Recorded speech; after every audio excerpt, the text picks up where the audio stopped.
E aí, tudo bom? Em 1968, Iris e seu noivo Paul foram à inauguração do enorme restaurante Skyview. O casal tirou uma foto logo na entrada e foi possível ouvir alguém no fundo dando a maior bronca no garotinho. Ei, não pode pegar as moedas da fonte, dá azar. Desculpa, moço. Se manda. Na subida de elevador, um funcionário conta algumas curiosidades, como, por exemplo, que o local tem 150 metros de altura e que a sua construção terminou 5 meses antes do previsto.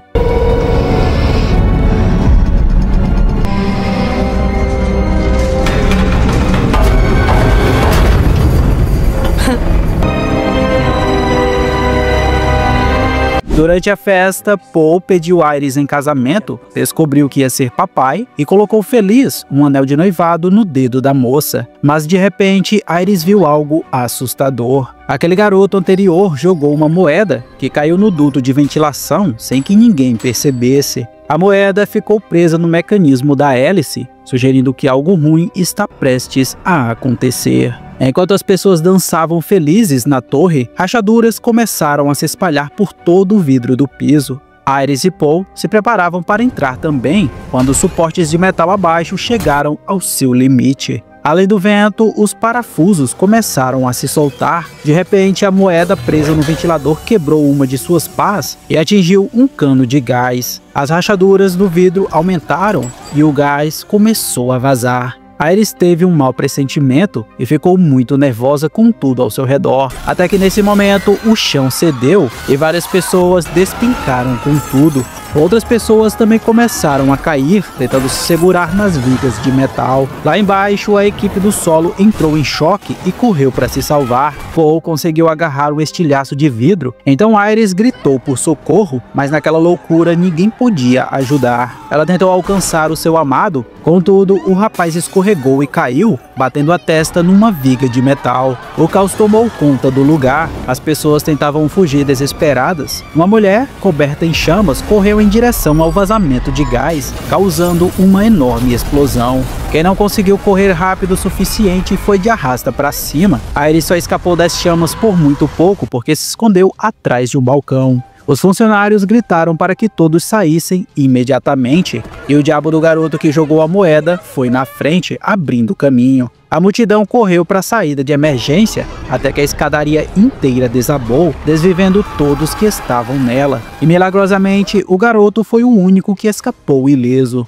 Os sobreviventes correram para o elevador, empurrando uns aos outros. Nisso, um velho empurrou Iris, mas ficou preso nas portas do objeto, que estavam completamente lotados. Com o excesso de peso, o sistema falhou e acabou esmagando o coroa. Bem feito, quem mandou empurrar a mulher grávida, né? Mas ok, Iris tentou encontrar outra saída, contudo o estresse afetou sua gravidez, causando ali fortes cólicas. Ela notou objetos deslizando e o teto rachando perigosamente. Pressentindo o pior, ela se afastou rápido, porém outras pessoas não conseguiram se segurar. Então o chão se partiu, formando uma rampa íngreme, enquanto as pessoas deslizaram e caíram sobre o vidro das paredes. Uma mulher achou que tinha escapado, mas um piano balançava perigosamente na beirada. Mais uma vez, aquela moeda que estava no lustre depois da explosão do gás caiu sobre o piano, que despencou e atingiu geral. Lá embaixo, o garoto que jogou a moeda com um sorrisinho convencido já ia saindo feliz da vida.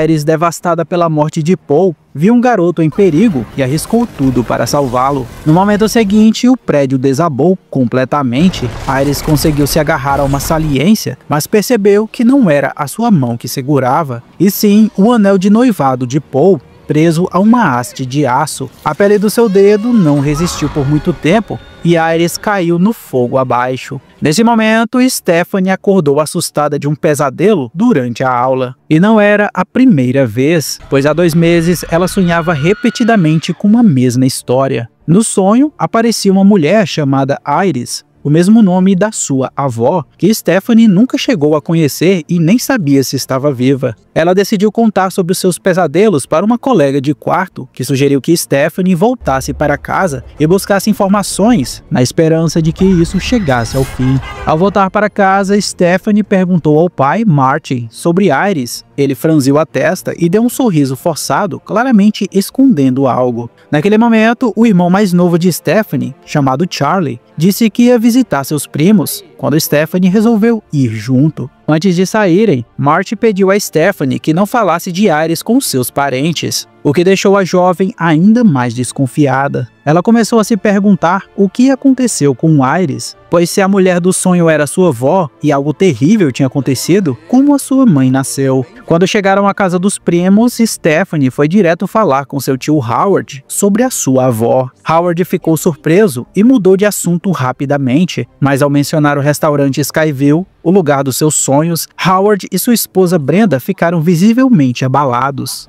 Stephanie insistiu por respostas e os primos curiosos se juntaram à conversa. Finalmente, eles revelaram que Iris não estava morta, mas sofrera de um colapso mental no passado. Stephanie quis encontrar a sua avó, acreditando que isso poderia acabar com seus pesadelos. Frustrado, Howard contou que, após a morte do seu pai, Iris perdeu o controle. Ela impedia os filhos de irem à escola, trancava-os em casa e vivia com medo constante de que morressem de algum desastre. O juizado acabou intervindo e levou Iris para longe dos filhos. Mesmo depois, a mulher acompanhava obsessivamente o processo de adoção das crianças. Quando Howard e Brenda tiveram seus próprios filhos, Eric, Julia e Bob, Iris começou a enviar cartas assustadoras, cheias de avisos e fotos trevosas de presuntos humanos. Por isso eles se mudaram e cortaram total contato com ela. Stephanie pediu para ver as tais cartas, porém Howard e a esposa recusaram. Após muita insistência, Brenda revelou a ela, secretamente, onde estavam escondidas. Stephanie encontrou as tais cartas e ficou impressionada, já que a mulher nas fotos era idêntica à do seu sonho. Isso sugeria que os seus pesadelos poderiam ser bem reais. Decidida a encontrar respostas, Stephanie partiu sozinha em busca de Iris. Depois de horas, ela chegou a um esconderijo isolado nas montanhas, que mais parecia um bunker do fim dos tempos. A garota desceu e falou com a véia pelo interfone, que apenas a mandou embora. Quando Stephanie disse que era sua neta, Iris exigiu que esvaziasse os bolsos antes de entrar. Ao abrir o pesado portão, Stephanie viu uma casa cheia de obstáculos estranhos e que até o teto era coberto de espinhos. Iris explicou que tudo era para protegê-la de ameaças invisíveis e, muito nervosa, a mandou fechar a porta. Nesse momento, um extintor de incêndio caiu do lado de fora e guarda aí esse detalhe importante, hein? Iris avisou Stephanie para não tocar em nada, pois qualquer objeto poderia ser uma armadilha. Ao ver a neta, Iris sorriu com carinho e perguntou sobre sua filha Darlene, a mãe da garota. Porém, Stephanie explicou que não via Darlene desde os 10 anos e que não sabia como ela estava, nem onde estava. Quando a garota mencionou o pesadelo recorrente, Iris disse que não era apenas um sonho, mas que aquilo era a sua premonição. Iris contou que anos atrás estava com Paul no terraço do restaurante Skyville, quando teve a visão do desastre. Assim como havia pensado, a mulher perdeu o chapéu e o garoto tentou jogar uma moeda, mas os seguranças o impediram. Mesmo assim, o garoto insistiu. Paul estava prestes a pedir Iris em casamento, quando ela o alertou de que o prédio inteiro iria desabar e que todos morreriam ali. Confuso, Paul não entendeu nada, então Iris correu, tomou a moeda da mão do garoto e desceu as escadas para a festa. Viu uma panela pegando fogo e as pessoas dançando alheias ao perigo. Assim que ela pegou o microfone e alertou todos sobre as rachaduras no chão, alguns tentaram impedi-la, até que outros notaram o perigo. Sim, naquela noite, Iris salvou muitas vidas e o prédio não chegou a desabar. Mais tarde, o restaurante fechou para reformas, nunca mais abriu e acabou demolido. Porém, a morte não aceitou ter seu plano impedido, pois anos depois, ela voltou e matou todos que estavam no restaurante naquela noite, um por um, incluindo Paul, o marido de Iris. Desde então, ela aprendeu a prever a morte e passou anos estudando e evitando a entidade. Agora, com câncer, ela sabia que a sua partida seria inevitável. Enquanto conversava com Stephanie, Iris relaxou um pouco. Nesse momento, a morte começou a agir, pois uma lupa refletiu refletiu a luz do sol em uma bandeja de metal que ricocheteou em uma corda de jarro, começando a soltar fumaça. Iris percebeu o truque e jogou a lupa para o lado. Ela acreditava que os sonhos de Stephanie eram um sinal de que ela herdou o seu dom de visionária. Também disse que era muito perigoso sair, pois já não deixava a casa há mais de 20 anos. Porém, Stephanie, que queria voltar para a escola, não acreditou que a morte estivesse atrás da sua família. Sua avó implorou que ela levasse o livro antes de sair. Quando Stephanie estava prestes a partir, Iris teve uma última visão, como vento, uma bússola e objetos que causariam um acidente. Ela sabia que se saísse morreria, e mesmo assim Iris correu, jogou o livro nos braços de Stephanie e disse que ele ajudaria a proteger sua família. Stephanie ainda achava a véia maluca, até que de repente uma rajada de vento derrubou a bússola, que atingiu o extintor de incêndio. O objeto voou e arregaçou a sua boca, mandando a véia para a terra dos pés juntos.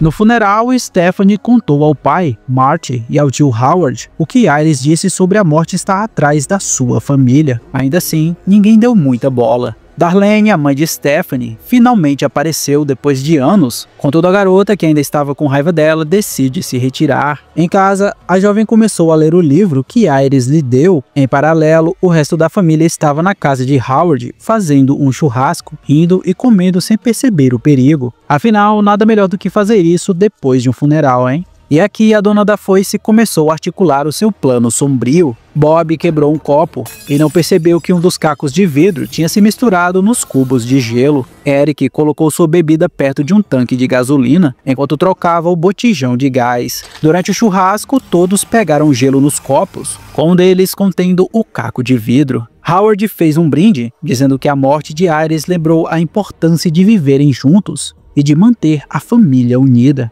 Todos ergueram os copos e começaram a beber. De repente, Julia engasgou, sentindo algo na garganta, ficando incapaz de respirar. Todos correram para ajudá-la, o que era apenas um alarme falso. Ela apenas engoliu o gelo errado e ficou bem. Longe dali, Stephanie lia o livro de Iris, até que encontrou o capítulo sobre o incidente da moeda. De volta ao momento família, Eric acendia a churrasqueira e Bob chamou Charlie para pular na cama elástica, sem ver que tinha um ciscador afiado embaixo do objeto. O livro escorregou das mãos de Stephanie, que sentiu um pressentimento ruim. Ao mesmo tempo que a churrasqueira era acesa, um porta-retratos caiu e se quebrou, deixando um caco de vidro nos pés da garota. Howard tomou um gole de sua bebida, mas nada aconteceu, deixando quem está assistindo muito aflito, sem saber quem é que está com o copo do caco de vidro. Os irmãos se sentam num banquinho e o coroa mostra uma chave, sugerindo que gostaria de que Darlene não partisse novamente, para manter a família unida. Stephanie sentiu o perigo, correu para a casa do tio enquanto ligava para Charlie, que não atendeu. A cama elástica com costuras frouxas estava prestes a se romper. No caminho, Stephanie viu uma placa de alerta, perigo à frente, como se a morte tentasse detê-la. Então revelou-se que o caco de vidro estava na bebida de Marty, o pai de Stephanie. Ele tomou um pequeno gole e o deixou de lado. Howard se levantou para pular na cama elástica, que parecia prestes a ceder. Por sorte, Darlene viu o ciscador escondido, gritou e o puxou debaixo, guardando próximo da árvore. Nesse momento, Brenda, sem querer, derrubou a garrafa de Eric, que atingiu o interruptor da torneira. Os canos embaixo começaram a tremer e o ciscador, junto de outras ferramentas pontiagudas, começou a deslizar. Quando Stephanie chegou, a morte estava pronta para agir. Howard foi cumprimentá-la, mas nesse momento a perna de Bob ficou presa na cama elástica. Julia se virou para olhar e derrubou o copo de Marty, e o caco de vidro caiu no gramado. Howard pisou no caco, sentindo uma forte dor e pulando de um pé só. Isso não foi nada. É bobagem.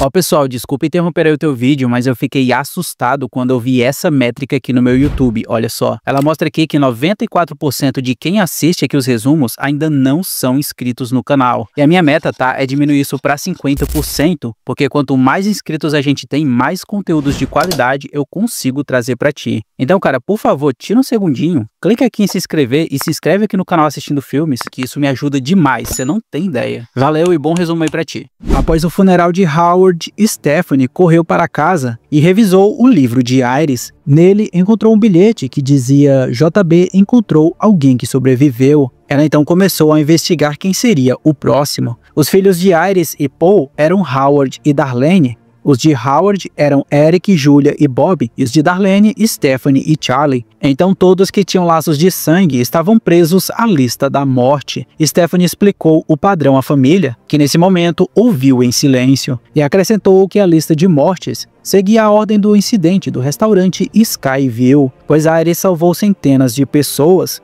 essas que formaram famílias que nunca deveriam ter existido, mas agora a morte voltou e irá cobrá-los um por um, em uma ordem específica. A sequência de mortes seguia de Howard para a família de Stephanie. Por outro lado, Mart e Brenda, não sendo parentes de sangue, provavelmente estavam fora da lista da morte. Isso colocava Eric, o filho mais velho de Howard, como o próximo felizardo, só que ninguém acreditou muito na teoria de Stephanie. Depois ela vai pra Julia, e aí o Bob. Você Stephanie, tem que... chega! Todos nós vamos morrer. Pode parar! Pelo contrário, todos acharam que ela estava obcecada e que queria transformar a partida de Howard numa teoria da conspiração. Mais tarde, Eric estava no trabalho, quando seu chefe chato mandou que fechasse a loja. Ao ver a foto de seu pai no celular, uma bad bateu e ele decidiu fazer uma homenagem ao seu coroa, tatuando algo em si mesmo. Ah, um detalhe aqui é que antes de começar, ele põe a música Air Supply, Without You, uma música muito boa por sinal, hein? Uma das correntes do teto enroscou no ventilador girando e prendeu no piercing em seu nariz. Ao lado, um garrafão de álcool derramou no chão, à medida que o ventilador apertava a corrente cada vez mais, forçando Eric a ficar na ponta dos pés. Ele esbarrou em um abajur, que caiu e incendiou o produto, enquanto os vidros do balcão trincavam com peso. Em adrenalina, Eric conseguiu arrancar a corrente, mas desequilibrou e caiu em cima do fogo, indo de arrasta junto com toda a loja. Stephanie, preocupada, tentou ligar para o primo, que não atendia. A garota arrastou Charlie e correu para procurá-lo. No caminho, quase sofreram um acidente. Step! Ai, porra! Estão querendo me matar? Ah, olha só isso. Marcado pelo fogo. Não entendo, era pra você estar morto. Tá bom, O Eric sobreviveu graças à sua jaqueta de couro, que impediu as queimaduras, e fala que a teoria da morte de Stephanie não faz o menor sentido. Porque essa parada é muita doideira. Caralho! Merda! Ou de repente eu sou invencível. Determinada a protegê-lo, Stephanie seguiu as anotações de Iris para evitar qualquer ação da morte. Em seguida, ela menciona que um podador de árvores poderia cair, atingir o cara limpando as folhas do quintal e as crianças chutarem a bola de futebol na cara de Eric. A seguir, eles encontraram Julia, que ia correr com fones de ouvido, enquanto um caminhão de lixo ia passando pela rua. Stephanie alertou Eric para se afastar, mas ele apenas brincou próximo do veículo, tirando onda com a morte. Julia continuou correndo até que... Então vê se se manca e deixa a gente em paz, porque a morte não tá vindo atrás da nossa família. Julia! O motorista, ouvindo um rockzão, também com fones, não ouviu os gritos da galera e continuou seu trabalho. Stephanie pulou no caminhão e segurou a mão de Julia, mas já era tarde demais. A garota teve a sua cara esmagada pelo compactador de resíduos. Até que enfim a família finalmente percebeu que a morte os perseguia. Abalada, Brenda revelou um segredo de anos, pois Eric não era filho biológico de Howard, mas de um caso que teve no passado. Isso explicava sua sobrevivência, apontando Bob como o filho mais novo de Howard e também como o próximo alvo da dona da foice. Stephanie mencionou o nome JB nas anotações de Iris, então Darlene disse que conhecia o tal JB de um antigo hospital. No caminho, Stephanie vê as fotos de Darlene com ela quando bebê e questiona o abandono da mãe. E aqui tem um momento sofrência, mas eu vou resumir isso para vocês, pois a Darlene meio que cresceu com as loucuras da Iris e mais tarde estava começando a surtar também, vendo as inúmeras maneiras que a criança Stephanie poderia bater as botas. Para não deixar a filha biruleibe da cabeça igual Iris fez com ela, Darlene resolveu se afastar e deixar seus filhos com o marido. Assim, as duas se entenderam e Stephanie meio ali que perdoou a mãe por tudo, né? Mas ok, no hospital, o grupo descobre que JB, ou William John Bloodworth, era o garoto salvo por Iris no Skyview. William, que agora está doente como Iris, explicou que só havia duas formas de escapar da morte: matar alguém para tomar o seu tempo de vida, ou parar o coração e ser reanimado. Ele alertou que todos morreriam na ordem exata da lista, e que até hoje só uma pessoa tinha sobrevivido a isso. O seu nome era Kimberly Corman, a visionária do segundo filme. William aconselhou que valorizassem seu tempo restante e se despediu do grupo para aproveitar o tempo que lhe resta. A vida é valiosa. Aproveitem cada segundo. Eric se afastou da tia e dos primos e sugeriu que Bob comesse amendoins para desencadear uma alergia grave, na esperança de que os médicos o salvassem, assim morrendo e voltando à vida. Eles tentaram pegar amendoins em uma máquina de venda automática, contudo o pacote ficou preso na mola. Eric quebrou o vidro e com esforço conseguiram o produto. Na sala ao lado, acidentalmente ativaram uma máquina de ressonância magnética. A força magnética aumentou no máximo, puxando objetos metálicos, arrancando os pixels de Eric e até uma cadeira de rodas que o esmagou contra a máquina.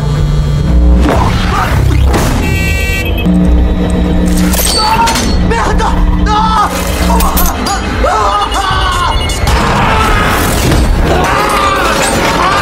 O cara nem na lista tava, mas como se meteu com a morte, é vral, meu amigo.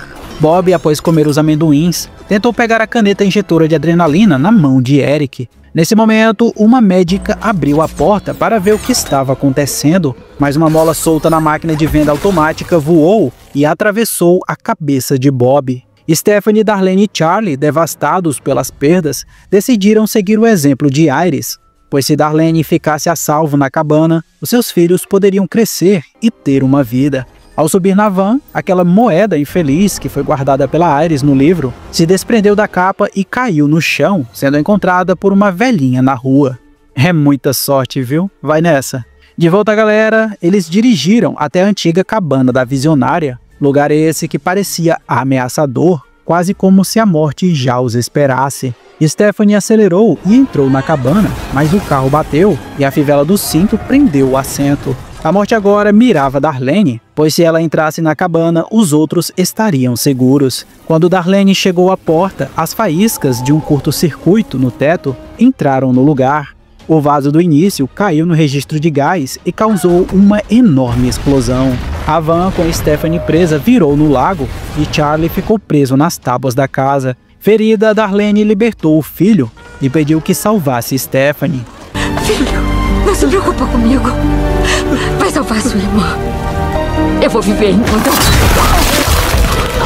A seguir, Charlie resgatou Stephanie, que estava inconsciente, e a reanimou com uma massagem pulmonar. Eles se abraçaram, acreditando que Stephanie morreu e voltou à vida, ou seja, ambos saíram da lista da morte. Ao saber da partida de Darlene, Stephanie chorou, porque apenas ela e Charlie restaram da linhagem de Iris. Uma semana depois, na casa da namorada de Charlie, Stephanie arrumou seu terno quando furou o dedo em um espinho de rosa. Rapidamente ela teve um mau pressentimento, lembrando de que Iris também havia furado seu dedo. E lembra daquela idosa lá que achou a moeda? Pois é, ela estava a alguns metros dali quando abriu a sua bolsa para comprar um biscoito.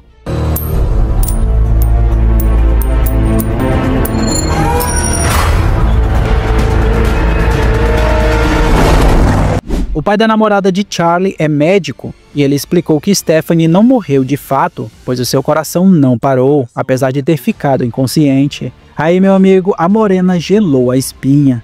Stephanie viu um carro vermelho passando, idêntico idêntico ao do seu sonho, e a namorada de Charlie usava as mesmas roupas de Iris há 60 anos atrás. Algo bom não era, e no momento seguinte, um trem descarrilhou vindo em sua direção. Os irmãos correram e Stephanie tropeçou, mas Charlie a puxou de volta. Terminando assim o filme Premonição 6, de 2025. Cara, se você chegou até aqui, eu te convido a se tornar um apoiador do canal. Com apenas R$ 4,00 por mês, você ajuda a manter esse projeto e ainda tem alguns benefícios de membro, como seu nome destacado, vídeos exclusivos e prioridade de respostas nos comentários, hein? Clique aqui no primeiro link da descrição e seja muito bem-vindo. E pelo amor de Deus, se você vê uma fonte, não pega moedas de lá, hein? Isso dá muito azar. Eu sou o Ronald e vou deixar outro resumo aí no centro da tela agora mesmo. É só você clicar que a gente se vê por lá. Pela sua atenção, meu muito obrigado e não esquece de beber água, hein? Valeu, até a próxima. Fui!